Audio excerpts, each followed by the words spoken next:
que étudiant. J'ai eu une licence d'histoire et l'année suivante je me suis engagé dans un master en recherche en histoire, mais qui m'a pas plu. Du coup l'année dernière j'ai pas mal enchaîné les petits boulots. Alors c'est pas tellement l'envie d'un service civique, mais plus l'association qui m'a bien plu en fait. C'est dans le projet qu'elle organisait, etc.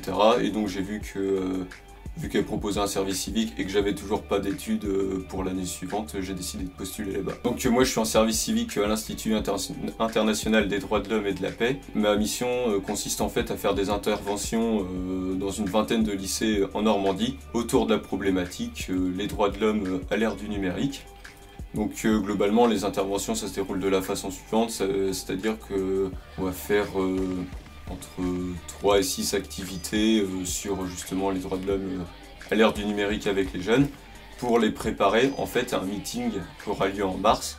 Et ce meeting en fait c'est une sorte de simulation de conférence internationale, c'est un peu un jeu de rôle en fait, où les élèves vont jouer des représentants fictifs d'États développés, en développement, d'entreprises, d'ONG, etc.